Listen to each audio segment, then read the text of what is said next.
Zee 24 तास एक पाऊल पुढे।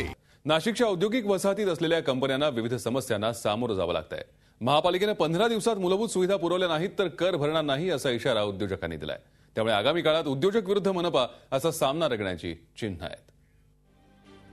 एलबीटी आणि जकात या दोन्ही मुद्द्यांवर आमने सामने आलेल्या उद्योजक आणि मनपा प्रशासनात पुन्हा एकदा संघर्ष होण्याची चिन्ह दिसू लागली आहेत। सातपूर आणि अंबड औद्योगिक वसाहतीतल्या 3,500 कंपन्यांमध्ये हजारो कामगार काम करतात। मात्र या कंपन्यांसाठी आणि कामगारांसाठी प्रशासन कुठल्याच मूलभूत सोयी पुरवत नसल्याचा उद्योजकांचा आरोप आहे। 10 वर्षात औद्योगिक वसाहतीत रस्ता झालेला नाही।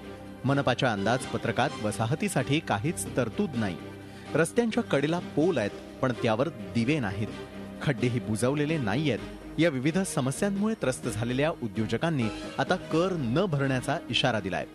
इथं कोणी रात्रीचं लक्ष देत नाही। आज 8 दिवस झाले असे मुरमाल्या, कोणी नगरपालिका लक्ष देत नाही त्याच्यामुळे ऍक्सिडेंट होऊ राहिले।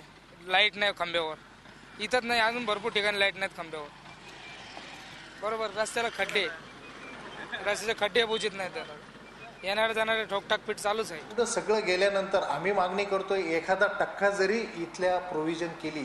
आता अंदाजपत्रकात जो आता जाहीर केला आहे त्याच्यात औद्योगिक वसाहतीसाठी 1 रुपयाचा पण निधी यांनी घेतलेला नाही। मागच्या वेळेस पण आम्ही सांगितलं होतं की निधी घ्या तर इकडचे कामं होतील। यांनी 1 रुपयाचा पण निधी इथं घेतलेला नाही।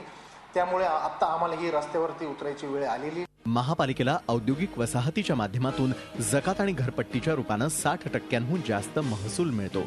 पण त्या बदल्यात उद्योजकांना मोबदला मिळत नसल्याचा आरोप आहे। तर उद्योजकांच्या या तक्रारी महापालिकेपर्यंत आल्याच नसल्याचं महापालिकेचं म्हणणं आहे।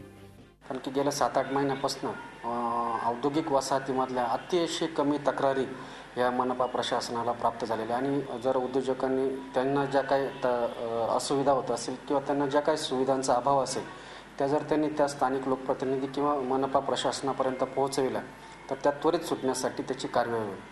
मूलभूत सुविधा पुरवण्यासाठी उद्योजकांनी महापालिकेला 15 दिवसांची मुदत दिली आहे। त्यामुळे उद्योजकांच्या या इशाऱ्यावर मनपा प्रशासन काय भूमिका घेतं याकडे लक्ष लागलंय। झी 24 ताससाठी मुकुल कुलकर्णी, नाशिक। झी 24 तास एक पाऊल पुढे।